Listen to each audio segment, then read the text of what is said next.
좋겠습니다.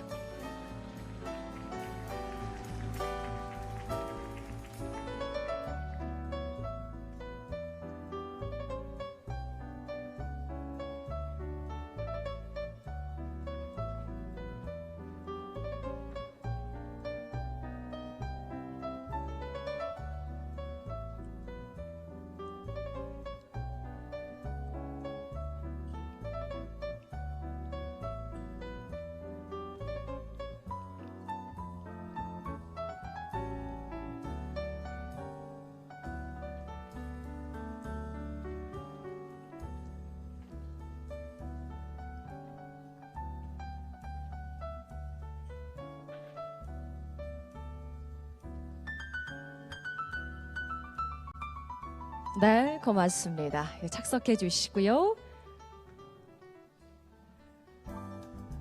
Welcome to this meaningful event and please take your seats. Thank you very much.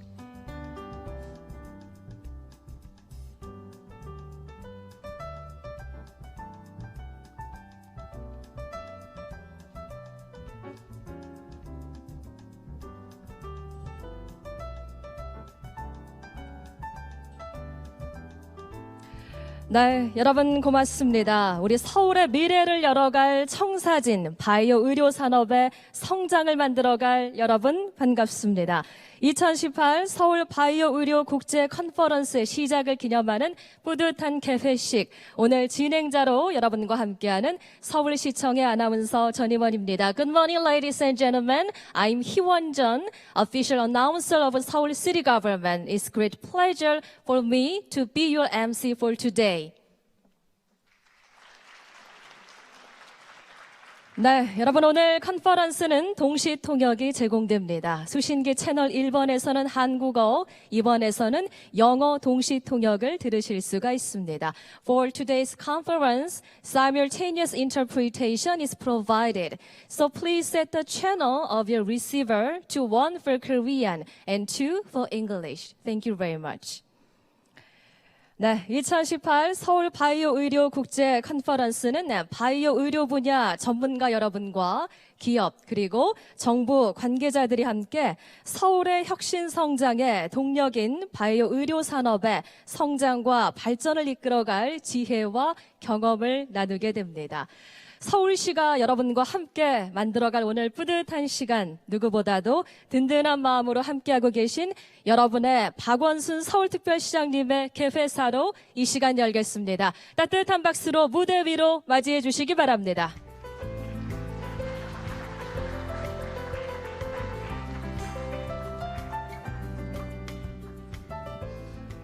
네, 여러분 반갑습니다.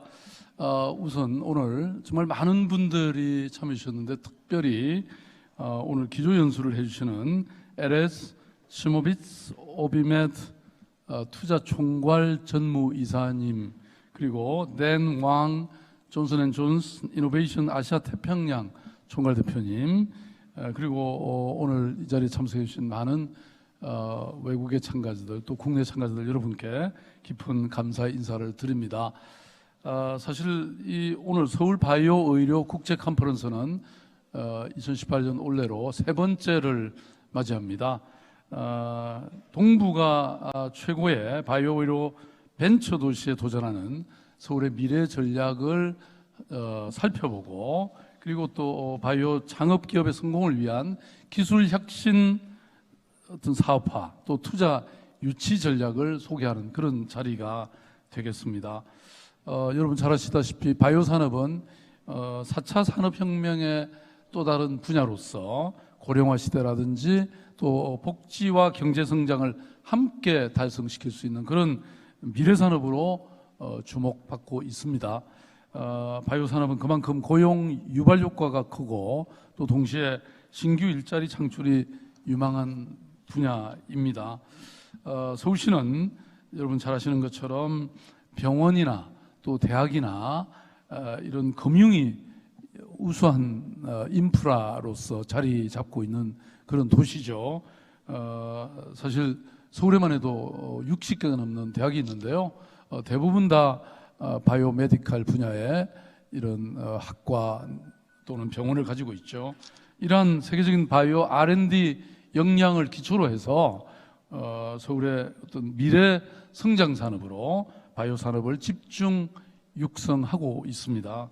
그래서 2021년까지 홍릉의 바이오 의료 클러스터 내에서 서울 바이오허브, 또 BTIT 융복합 센터, 또 첨단 의료기기 개발센터, 이런 것들을 저희들이 조성할 예정입니다. 이곳에서 기업들은 기술 개발에 전념하고 또 성공적으로 사업할 수 있도록 연구 장비와 실험실, 그리고 바이오 인재 양성, 그리고 사업화에 대한 컨설팅, 이런 프로그램 지원을 하게 될 것입니다. 서울 바이오 허브가 조성된 홍릉은 여러분 잘 아시는 것처럼 지난 70년대 이후에 대한민국의 과학기술 발전을 이끌어온 그런 장소입니다. 그리고 여기는 박사급 연구인력만 약 5천여 명이 자리 잡고 있고요. 그리고 또 단지 내에 R&D 약 1조 원 규모의 1.5조 원 정도의 규모로 투자되고 있습니다. 그리고 서울시립대, 고려대학교, 경희대, 키스트, 고등과학원, 이런 우수한 연구기관이 아직 자리 잡고 있고요. 그리고 고려대 안암병원이라든지 경희의료원, 또 한방병원까지 집적돼 있습니다. 그야말로 바이오 의료 클러스터를 만들 수 있는 최고의 최적지라고 말씀드릴 수 있죠. 앞으로 전 세계 바이오 산업의 이 실리콘밸리로 거듭날 수 있도록 서울시는 전폭적인 지원을 아끼지 않을 생각입니다. 서울시는 규제 산업이나 마찬가지인 바이오 산업의 이 규제를 대폭 혁신해서 연구자가 자유롭게 연구하고 또 그것을 사업할 수 있도록 하는데 적극 투자하고 또 돕도록 그렇게 하겠습니다. 그리고 특히 서울의 바이오 펀드를 저희들이 확대하고요. 또 우수 R&D 기술 사업화를 지원할 생각입니다. 그리고 이러한 유망한 기업들이 앞으로 해외로 뻗어나가는데도 저희들이 함께 지원하겠습니다. 그 과정에서 오늘 함께해 주신 존슨앤존슨이라든지 또는 앞으로 노바티스와 같은 이런 국제적 글로벌 기업들도 함께 유치해서 홍릉 바이오 의료 클러스터가 세계적인 혁신 기술이 개발되는 그런 바이오 의료 도시로 성장할 수 있도록 지원하겠습니다. 오늘 이 외국에서 굉장히 여러분들이 많이 와셨는데요. 좋은 의견 많이 주시고 또 활발한 토론이 이루어져서 제가 말씀드린 이런 그 홍릉 바이오 허브가 좀 더 성장할 수 있도록 하는데 큰 계기가 될 수 있도록 해 주시면 고맙겠습니다. 여러분 감사합니다. 오늘이 지금 가을이 이제 이 절정이 이 아름다운 단풍이 거의 끝나가는 단계입니다. 여러분 아까 보니까 뭐 제가 몇 분 얘기를 들어보니까 겨우 2, 3일 일정으로 오셨는데요. 일주일만 더 기간을 연장하셔서 이 마지막 가을에 이 아름다움을, 서울의 아름다움을 즐기시고 가시기 바랍니다. 손해가 안 되실 겁니다. 감사합니다.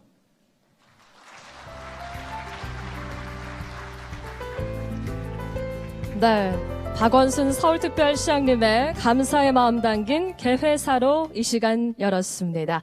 네, 2018 서울바이오의료 국제 컨퍼런스, 오늘 우리 모두가 함께한 이 자리 마련하기 위해서 애써주신 내빈 여러분과 그리고 오늘 수고해 주실 해외 연사분들과 함께 기념 촬영의 시간 갖도록 하겠습니다.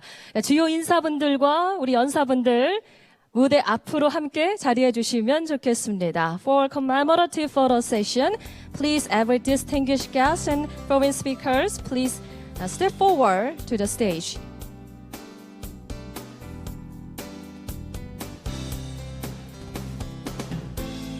네, 우리 모두의 마음을 대표하는 내빈 여러분과 그리고 오늘 수고해 주실 연사분들 함께 마음을 담아 기념 촬영의 시간 갖도록 하겠습니다. 모두 앞으로 함께 해주시면 좋겠습니다.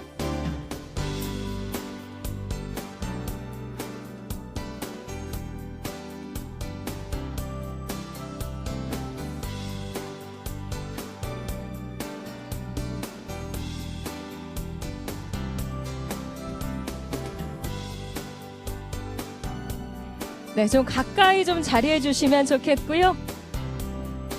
Please stand together a little bit closer.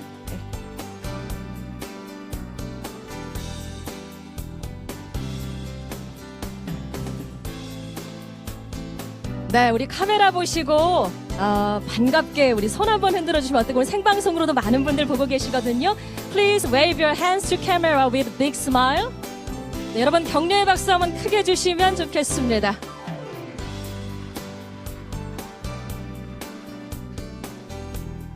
네, 그리고 힘찬 박수로 카메라 한번 바라봐 주세요. 네, 고맙습니다. 네, 이제 자리로 다시 모시도록 하겠습니다.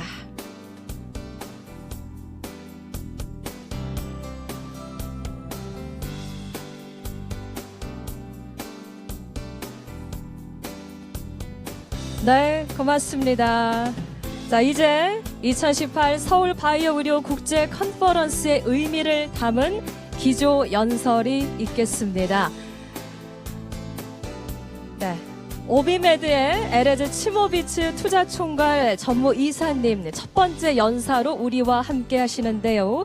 글로벌 바이오 혁신 창업 트렌드와 성공 전략을 주제로 생명과학 분야의 글로벌 창업 트렌드와 글로벌 스타트업 기업으로 성장하기 위한 전략을 이 자리에서 함께 나누어 주시도록 하겠습니다. 여러분, 오비메드의 에레즈 치모비츠 투자총괄 전무이사님을 따뜻한 박수로 무대 위로 맞이해 주시면 좋겠습니다.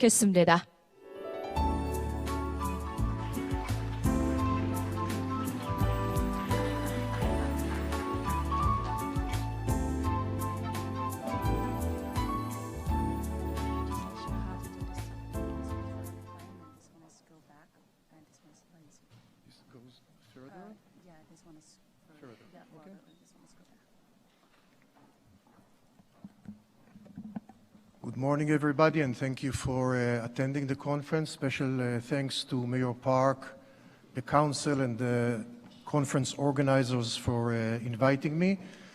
I was asked to speak about biotech innovation. That's a subject that I've been interested in for the past 25 years. I was given 25 minutes to cover the topic, so I'll be touching very briefly on the different facets of biotech innovation, and if people want to go ahead and ask me to expand on one topic or another, I'm happy to do so. So we'll start with the economical impact of the pharmaceutical industry, and even more so, the healthcare sector. So we're spending over $7 trillion on healthcare annually.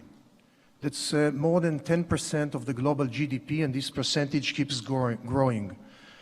Pharmaceuticals account for about 14% of healthcare spending, and the biopharma sector is number one in percentage of total industrial R&D in the US. 17% of industrial R&D in the US goes into the biopharma industry. The market for pharmaceuticals is growing persistently, and it's driven by several factors like the number of patients, the fact that patients are becoming older, and of course the number of drug approvals. In 2007, we've seen FDA approving 18 drugs. In 2018, we're expecting the number to be around 50. We expect the global revenues coming from pharmaceuticals in 2024 to reach about $1.2 trillion. So enough with these boring facts. And let's go into the drivers and the stakeholders in biotech innovation. So biotech in general is the driving force behind the growth of the pharmaceutical industry. Biologics revenues increased by 70% in the last 5 years and reached $232 billion last year. Biotech stocks outperform significantly pharma stocks, so if you want to invest in the sector, you better go to biotech, and no hard feelings with my Johnson & Johnson and Novartis colleagues here, but biotech grows significantly faster. As an example, I have 4 names of biotech companies at the bottom of this slide. All 4 companies did not exist a decade ago, and they were acquired by the pharma industry in deals ranging between $7 to $12 billion. And again, most companies did not exist, and these 4 did not exist 10 years ago. Some of them did not exist 6 years ago. So biotech is growing very, very fast, and it is the engine behind the growth of the pharmaceutical industry. A few words about demand and supply and funding for biotech innovation. And for a minute, I'm going to leave the pharmaceutical industry as part of the demand outside of the picture. And I'm going to focus on 2 main stakeholders in the industry that create the demand for innovation. First one is the regulators. The regulators are the agencies that go ahead and regulate drug development and approval of drugs. In the US, for example, it's the FDA. In Europe, it's the EMA. These agencies in the past 4 or 5 years are pushing the industry to innovate and essentially come up with solutions to indications, to diseases for which we do not have any solution. The other stakeholder are the payers. The payers are pretty reluctant to pay any significant premium for drugs that do not entail performance which is much better than other drugs in the same field. And actually these stakeholders, the payers, push the industry to go ahead, innovate, and find solutions for indications for which we do not have any solution, and they are willing as payers to pay premium or significant premiums for these drugs. So between these 2 stakeholders, the regulator and the payers, they push the industry to come up with solutions for diseases for which we do not have any solution right now, namely to innovate. The supply of innovation comes mainly from the academic setting. So there is innovation within pharma, there is innovation within the biotech industry, but the core science, the underlying science, the fundamental science is still coming from the academic setting. And the two stakeholders that go ahead and fund this development are, again, the pharma industry, either by collaborating with the biotech companies or acquiring them, or even investing through their corporate venture arms into biotech, and of course the venture community, the community that I'm part of. So this is essentially the dynamics behind the biotech industry. Demand is coming from the payers and the regulators. The supply of innovation comes from the academic setting. Funding comes from pharma and venture capital.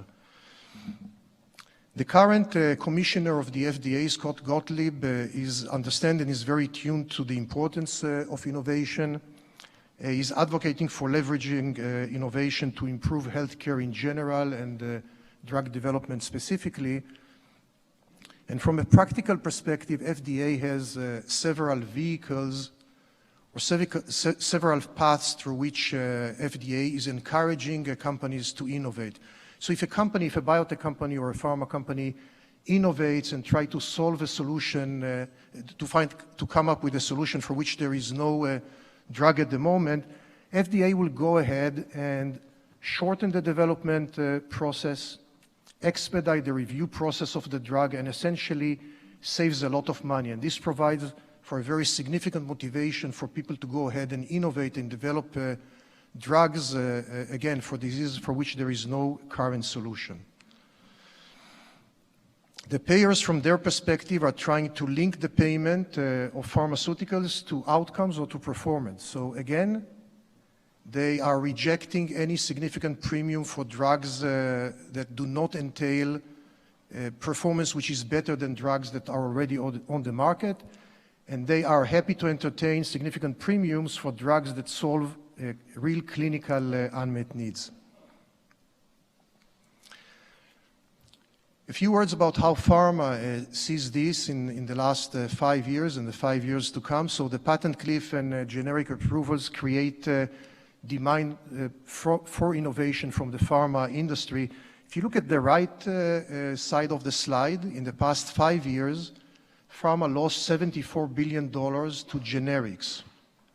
So drugs that lost their patent life and patent has expired, are turning into generics, and in the last 5 years, pharma lost $74 billion to generics. In the coming 5 years, pharma is going to lose about $105 billion to generics.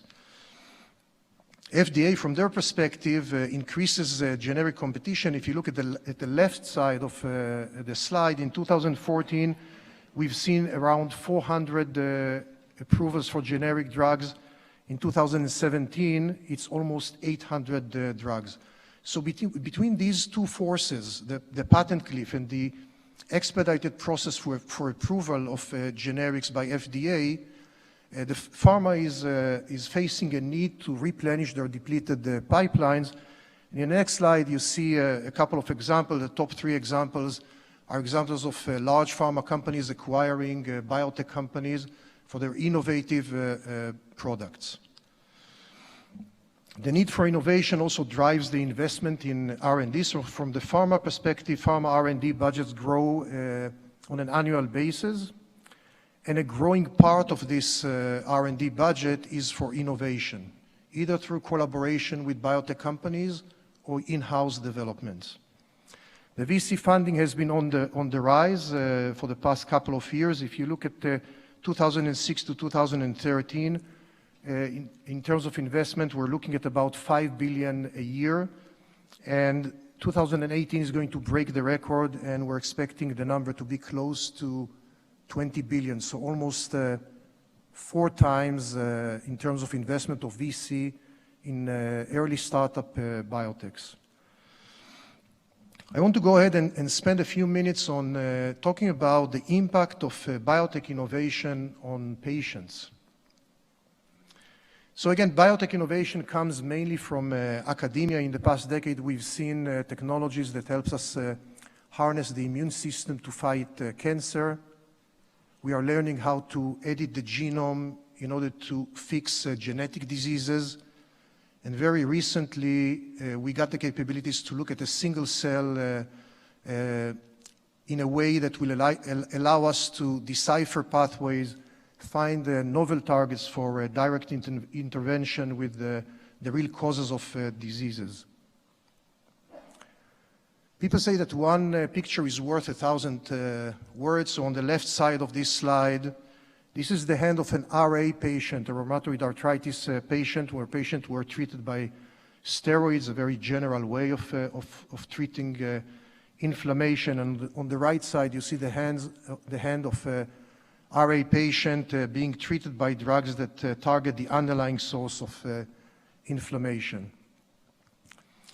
In this slide, we'll see 2 examples for changing disease course by innovation. So on the left side, if you follow the blue line, this is how mortality from HIV, the dynamic of mortality from HIV. So there is a very significant drop starting in 1995, 1996 by the introduction of the first drugs for antiretroviral treatment. The graph ends at 2010. Right now, we were able to turn HIV into a chronic disease. People with HIV live almost normal lives for 20, 30, or even more years. By the way, as an anecdote, the green part that I added above the blue graph here are almost 900,000 lives only in the US of HIV patients that were spared due to the novel treatments introduced in 1995 and 1996. On the right side, you will see how Gleevec changed the lives of cancer patients. The 5-year survival rates for CML patients post the introduction of Gleevec by Novartis grew from about 30% to almost 90%. Next example is about HCV, hepatitis C. For decades, the community felt that HCV is uncurable, due to the very significant the genetic drifting of the virus. Advancements in the last 7 years led to a situation in which almost 100% of the people treated by novel drugs in the US are completely cured after a treatment regimen of between 8 to 12 weeks. Moving on to gene therapy, which is transforming the lives of patients. In this slide, the example is the bubble baby disease. This is a disease that is caused by a set of genetic alterations that leads to a defected immune system. So these children are very susceptible to infections. It's very difficult for them to recover from infections, and infections may lead to death. So the solution until a few years ago was what you see on the left side of the slide. These children had to live their entire lives within a sterile bubble. Since the introduction of the ex vivo gene therapy by Novartis a few years ago, you can see how these kids live completely normal life on the lower right side of the slide. The last example is a strong example for cancer. This is the Emily Whitehead story.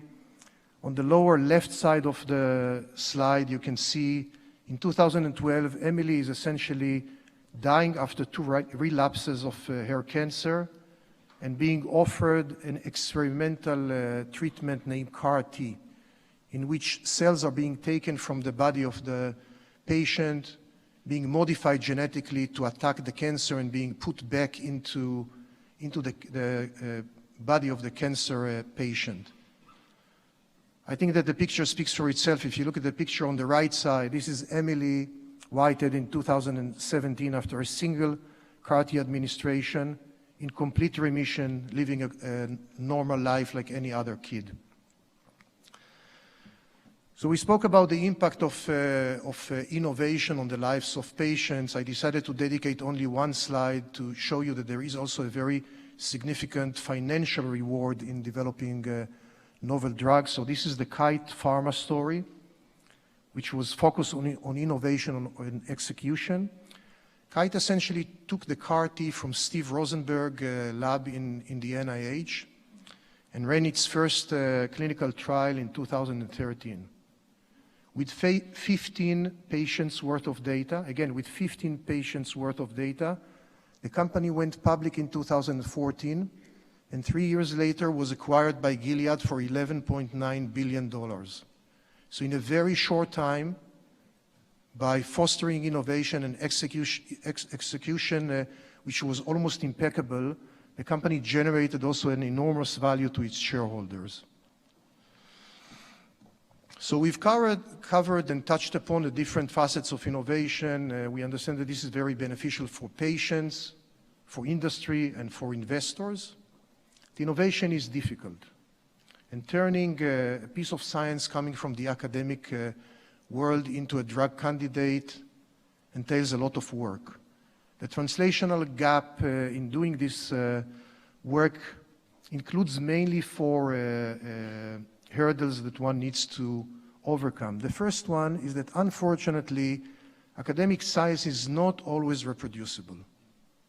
The second one is that there is a very significant mismatch between what we see in animals to when we go into clinical trials. The translation is far from being perfect. And the 2 other practical gaps are, of course, the funding. It costs a lot of money, and it requires a lot of resources to develop a drug. And also accessing expertise in drug development is not trivial. So the world has several models for translation of science into novel drug candidates. The first model is the company creation. It requires a critical mass of capital and talent. A typical Series A for a standalone startup biotech company will require anything between $30 to $80 million. A full team will be recruited and will be charged by developing the drug or the platform. The other model is the accelerator or the incubator model, which is more capital efficient. So these small companies are being incepted into a shared infrastructure, are given the appropriate budget and guidance in order to go ahead and prove the first stages of validation of the approach or the drug. And then if they are successful, they go ahead and turn into the first model that raises anything between $30 to $80 million to go ahead and recruit all the talent they need and develop the drug. Other models are sponsored research between academia and the financial community, between academia and pharma industry, and in some cases also models that we call build to buy, in which the financial community collaborates directly with the pharma company on an asset or a platform that is of interest to the pharma company. I want to say a few words about the FutureX model. I think you guys are going to hear a full presentation about this, so very briefly. FutureX model is an incubator model that we decided to implement in Israel. It's essentially a three-way joint venture, two pharma companies, Johnson & Johnson and Takeda, together with one large global VC, which is OrbiMed. The task is to set up 40 small biotech companies over 8 years, so on average 5 companies a year. By the way, we're sourcing innovation from all over the world. We are agnostic to where the science is coming from.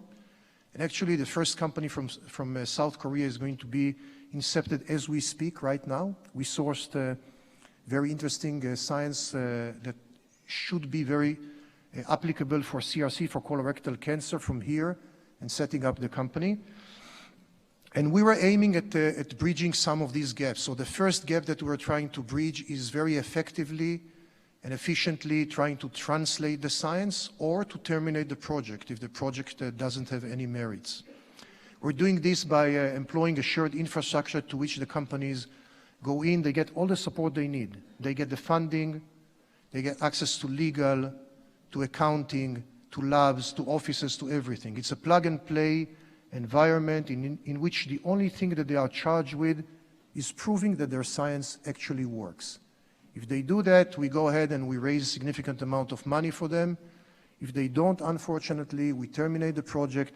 And if the management is good, we just put them into another project that we're sourcing, because this is an ongoing operation and we're setting about 5 companies a year. So that was the first gap that we were trying to bridge. It's translating the science very quickly or terminating the project. The second thing that we were trying to achieve here is to harness expertise, so to help these small biotech companies and put some pharma rigor into this. So essentially marrying the biotech innovation with pharma rigor. And this is where Johnson & Johnson and Takeda are playing a very significant role.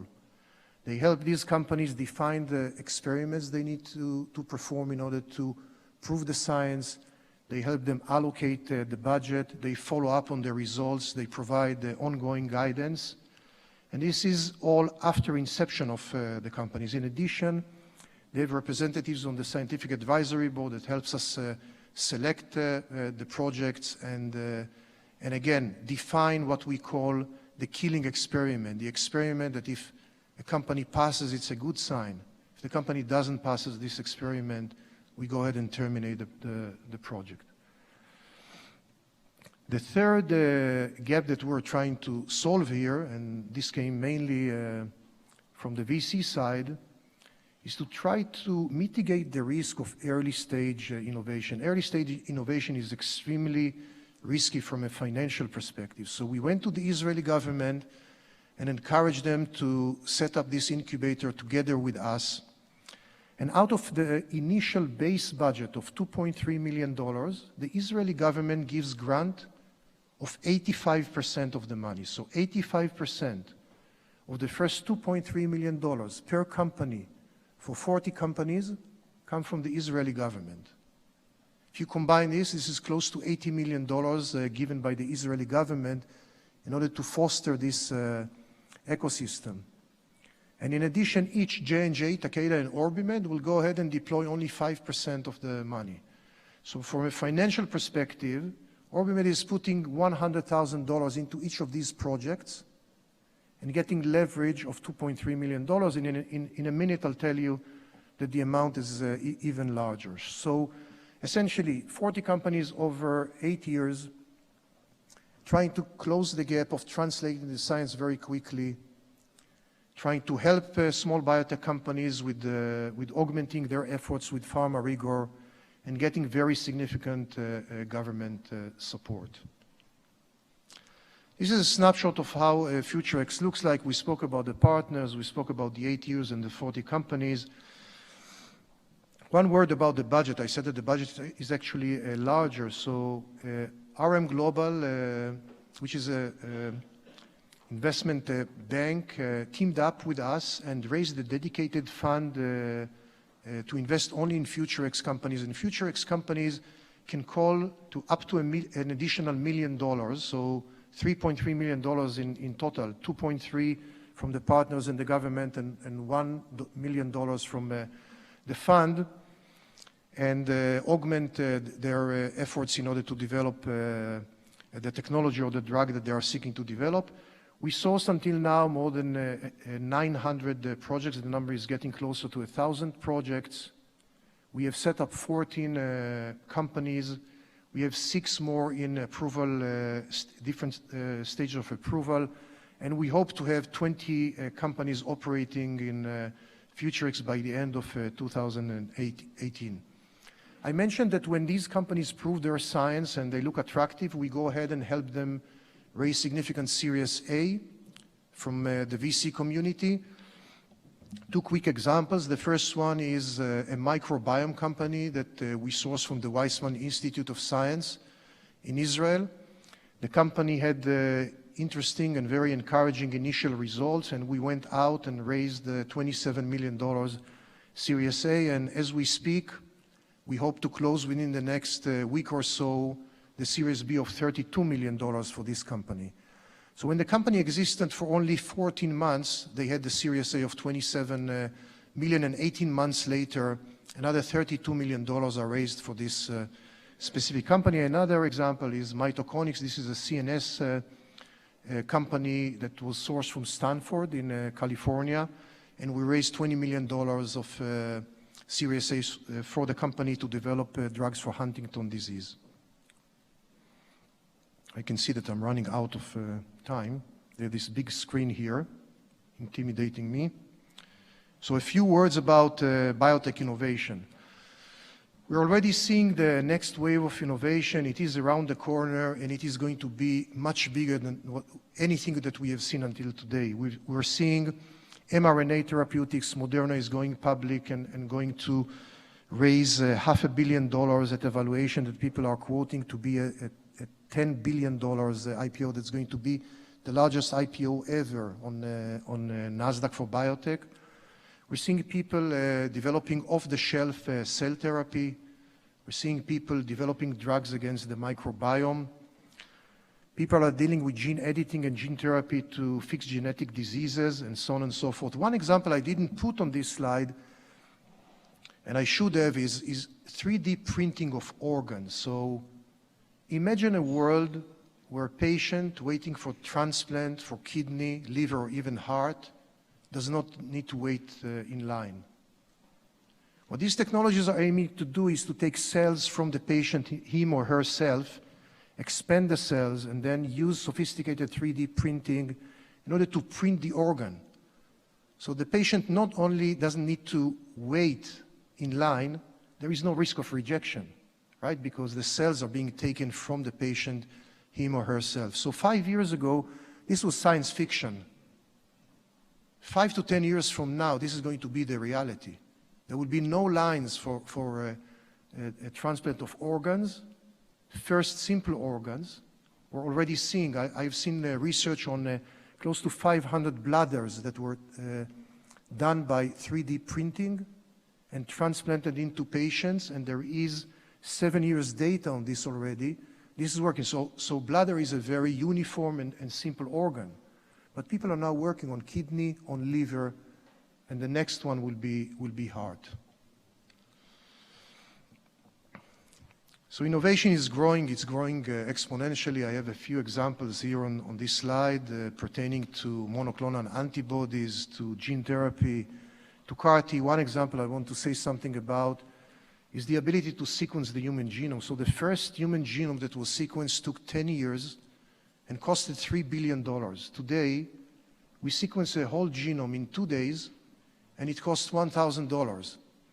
And when we're speaking to Illumina and to other people that are doing this, the cost of goods sold in 2020 is supposed to be less than $100 This allows us to sequence very efficiently genomes of patients, identify genetic diseases, and even more so, guide personal medicine for cancer.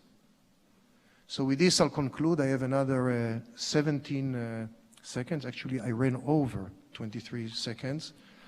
I'll thank you all. Kamsamida.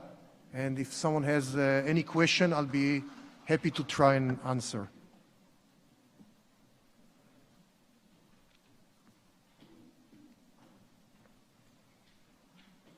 No question, which means that I was either unclear, boring, or perfect. I'll take perfect.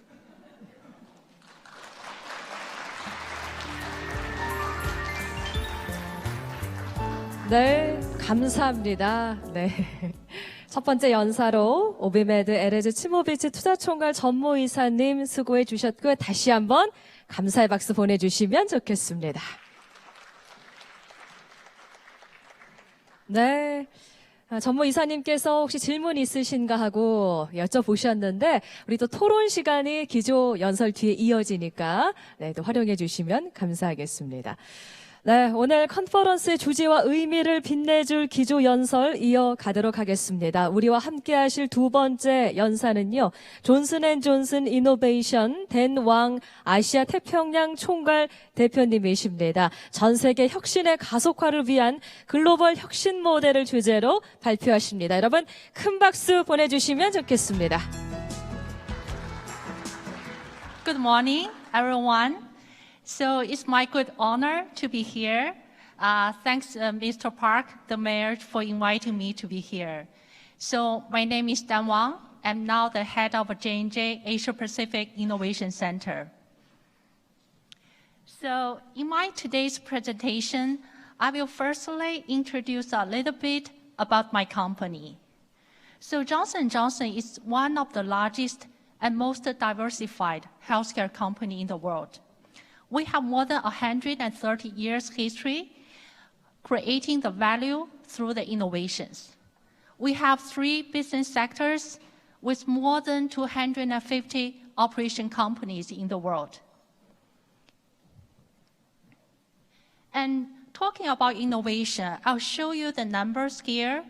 So by year 2015, if we look at the investment for the internal R&D and the external innovation, we can see in the 20 years history, we invested over 150 billion US dollar for internal R&D to build the pipeline. And in the same time, we invested comparable amount of money to nurture the external innovation, to bring the new innovation ideas from outside J&J to inside J&J. So this idea actually comes from our Chief Scientific Officer, Paul Stauffer. So we believe innovation is about creating the network of people who can bring the resources, ideas, and technologies in a new way. So to implement this strategy and mission, we have established the Global J&J Innovation Organization, including a couple of different arms. For instance, J-Labs is a company incubator program. So we hosted and helped the startup company to speed up their new product development and also help them to commercialize the product to benefit the patients. And then secondly is the innovation centers. And we have 4 innovation centers in the world, including the one in Boston, in California, in London, and also Shanghai. So I'm actually leading the Shanghai Innovation Center to cover the Asia Pacific. And then we have the JJDC, which means the J&J Development Corporation is our investment arm. So we collaborate with other venture capital firms like OrbiMed, and also we invest directly to the startup companies. And also we have our business development team. That team focuses on the late stage, new technology, and new product for doing the licensing and merger acquisition as well. So this is a map to show where we are in the globe. So we believe a great idea can come from everywhere in the world, so that we deploy our resource in each different continent. And like the innovation center I mentioned, we have the Boston Center, we have the California Center, and also in North America, we got 10 J Labs located in different states. And the J Labs outside US will be 1 J Labs in Europe, and also there will be a new one opening in Shanghai next year. So look at our scope of product and our areas of interest. As I mentioned, we have 3 business segments. First is the consumer. So we focus on baby care, beauty, oral care, the feminine personal care, and so on and so forth. And for pharmaceutical sector, we have 6 therapeutic areas as our focus, such as oncology, immunology, neuroscience, cardiovascular, infection disease, and pulmonary hypertension. And for medical device, we cover primarily the surgical, orthopedics, and the new emerging technology like robotics and digital.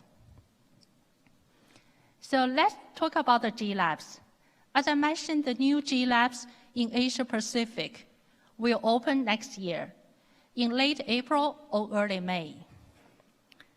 So G Labs is our incubator strategy, but it's much beyond an incubator like others in the industry. We try to connect the startup company with our internal expertise, including the R&D expertise, the regulatory expertise, as well as the commercial expertise.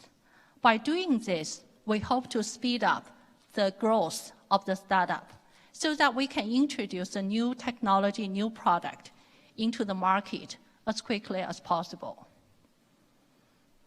So let's now look at the disease and health and needs in the region and why we focus in Asia Pacific.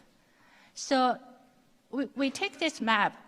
Actually, you can imagine there are more people living inside this circle than the people living outside the circle. So in Asia Pacific, this year, the population is about 4.5 billion. And by 2050, the population will rise to 5.2 billion. And also, this population is aging rapidly. As we can imagine, by 2050, 1 in 4 people in Asia will be over 6 years old. And at the same time, we also see the rising middle class. By 2030, 2/3 of the global middle class will be in Asia. And these people, this group of people, will ask for higher quality of healthcare. And no need to mention the other disease burden. For instance, the cancer. We see the increasing prevalence year by year, and also diabetes, obesity are the top issue for the region. Mental illness, actually we see 1/3 of the global burden of mental illness falls into China and India in this region. And infection disease, including HIV, hepatitis B, tuberculosis, are just a few examples that adding additional burden to this region. And we see Asia Pacific now is ready to becoming an innovation powerhouse with a maturing and more diversified ecosystem. So we look at the ecosystem.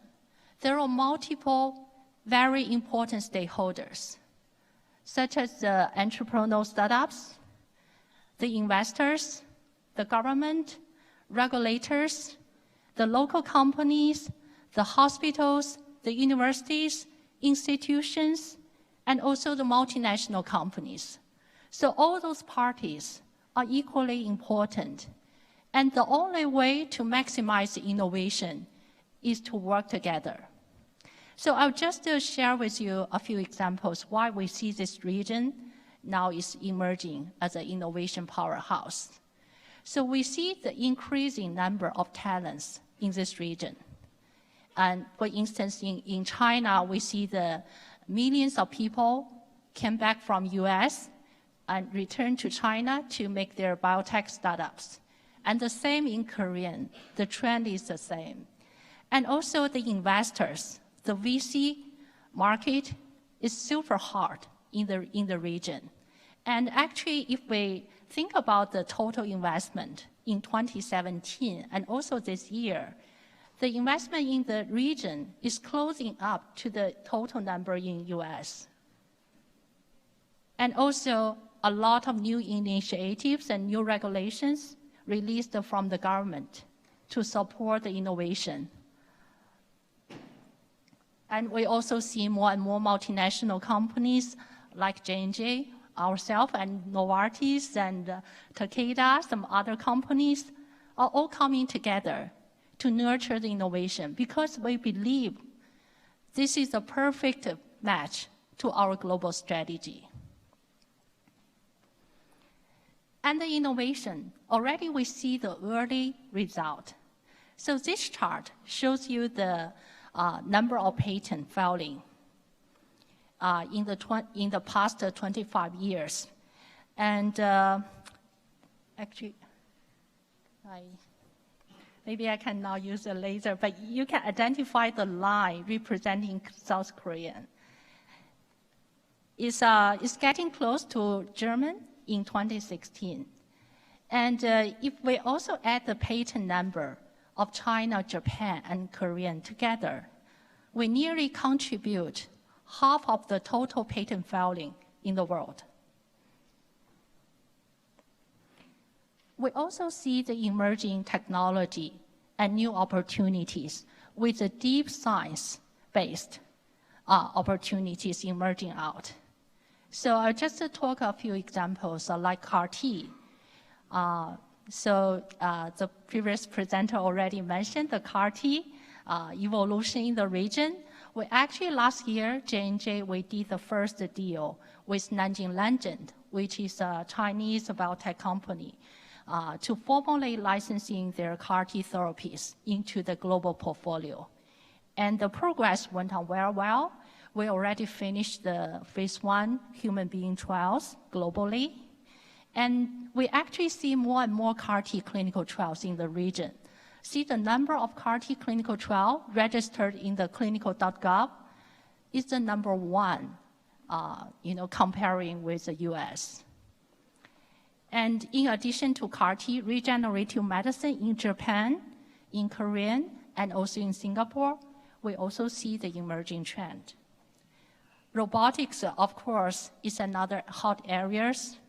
So in 2017, Korea approved the first home-use robot system from the Miracle, from the local company. And artificial intelligence is also emerging out. Just the beginning of this year, Samsung Medical Center announced they will collaborate with one of the local company, Lumit, to start build up the AI-enabled diagnostic system. And last but not least, the big data. We heard from the Seoul government, they are building the integrated database to consolidate the patient data from all the hospitals across the country. So I'll show you another few examples of how we see the innovation in this region, and particularly for Korean. So Bloomberg, every year, they evaluate the cities in terms of the innovation. There are multiple factors under this assessment, including the intensity of the R&D expenditure, the number of the patent, the number of high-tech presence in the country. So they took consideration of all the different factors. And you can see that Korean, for the 5th consecutive year is ranked number 1 in the world. Very impressive. And on the other side, you can see by this evaluation, US ranked number 10 or 11. So quite surprising and impressive.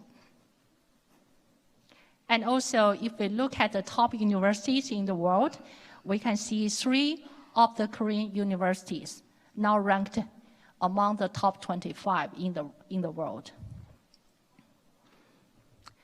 There are a few very active innovation sectors in Korea.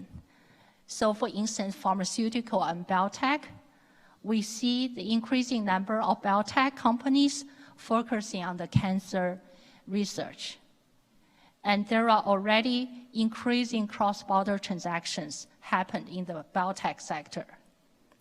And of course, for medical device, including the robotics, is rising up.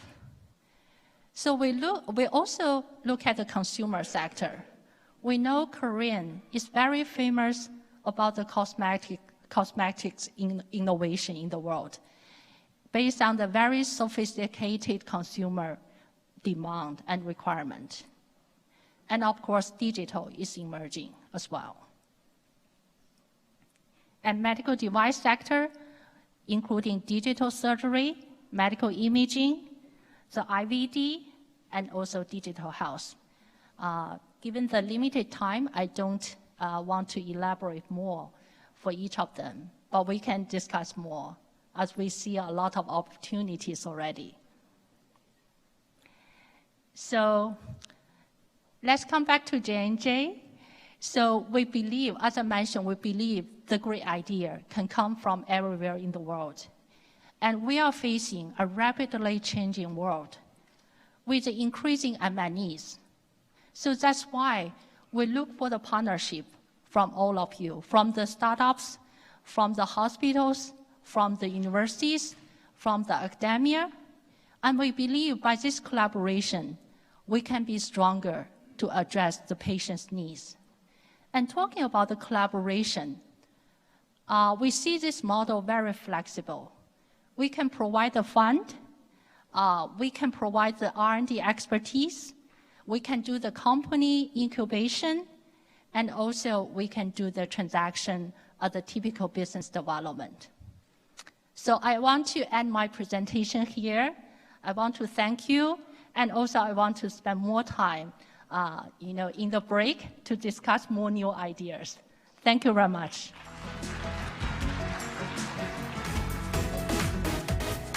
네.